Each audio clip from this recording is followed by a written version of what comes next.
Hola a todos, bienvenidos a un nuevo capítulo de Descubriendo Egipto. En el día de hoy vamos a estar hablando sobre 5 cosas que probablemente nunca te contaron sobre la historia y la cultura del Antiguo Egipto. Así que quédate ahí para conocer más.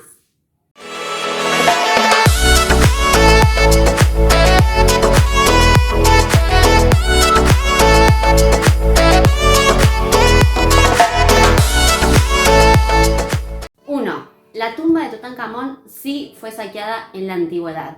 El 4 de noviembre del año 1922, Howard Carter descubre la entrada a lo que sería la tumba de Tutankamón. Y el 23 de ese mismo mes decide sacar los escombros que tapaban el corredor que seguían a la escalera. Una vez que comienza a sacar estos escombros, se da cuenta que en efecto había dos tipos de escombros de distinto calibre. Y esto era un signo clarísimo de que evidentemente habían ingresado ladrones en la antigüedad. Efectivamente, la tumba de Tutankamón sufrió al menos 2 saqueos. El primero de estos robos se produjo poco tiempo después de que el faraón fuera depositado en su sarcófago dentro de la tumba. Distintos autores han sugerido que el primero de estos robos se produjo dentro de los 4 años siguientes a la muerte del faraón, probablemente entre los años 1323 y 1319 a.C., coincidiendo con el reinado de Ay, el sucesor de Tutankamón.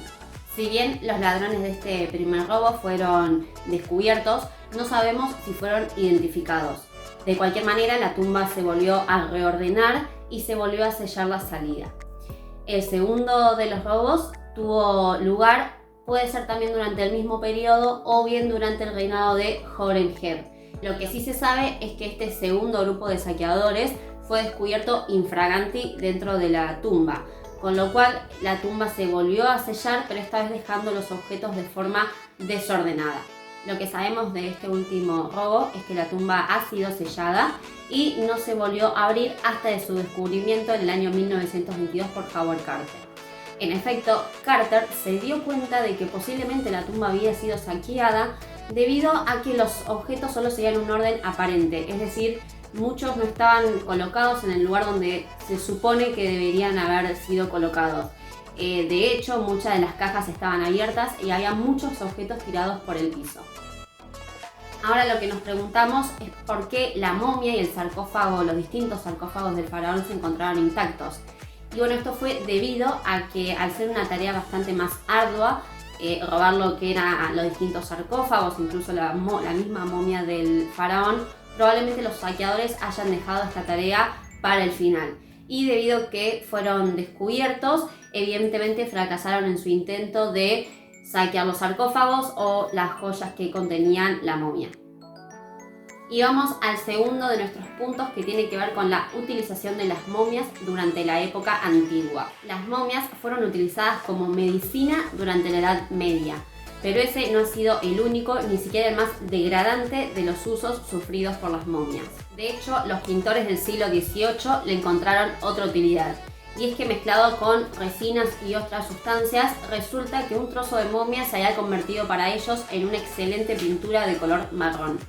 Otro uso bastante especial fue la utilización de las momias como materia prima para la fabricación de papel, principalmente en Estados Unidos. Siendo tan chocante tal cual así como suena, el uso más degradante que se le ha dado a las momias fue que los trenes egipcios utilizaron para el calentamiento de sus calderas a las momias como combustible. Mark Twain, un escritor norteamericano, en su obra Inocentes en el extranjero, publicado en el año 1903, nos relata de primera mano su propia experiencia al ver cómo utilizaban las momias como combustibles de los trenes. Incluso durante el siglo XIX, las momias se convirtieron en una especie de souvenir para los turistas europeos que visitaban Egipto.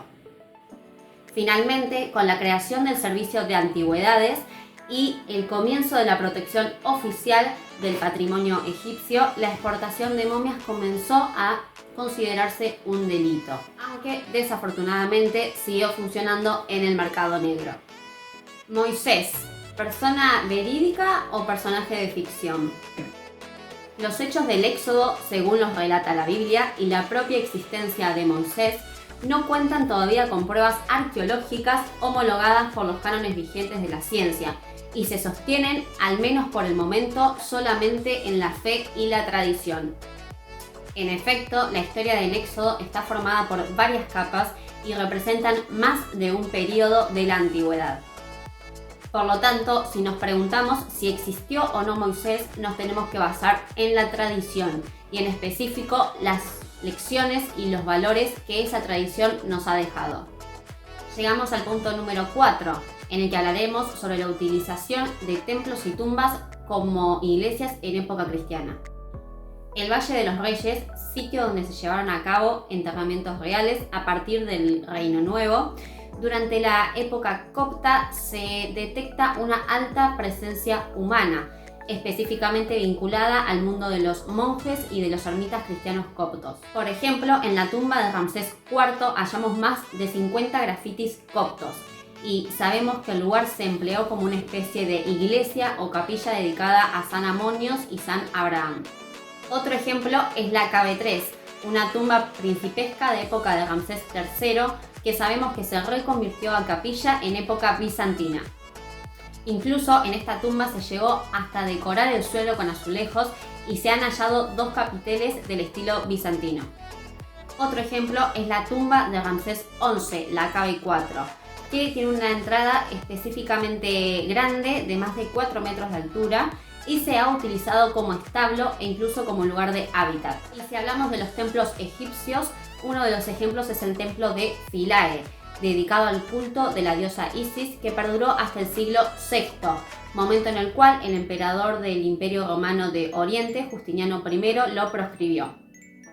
El conjunto se reconvirtió en iglesia cristiana dedicada a la advocación de San Esteban. En cuanto al templo de Luxor, cuando el Imperio Romano adopta el cristianismo, se utilizó el recinto como base para la construcción de numerosas iglesias. Y después de la conquista árabe, sobre una de esas iglesias se construyó una mezquita en honor al santo local, Abu el-Hajjaj, que de hecho está en funcionamiento en la actualidad y la podemos visitar junto con el templo.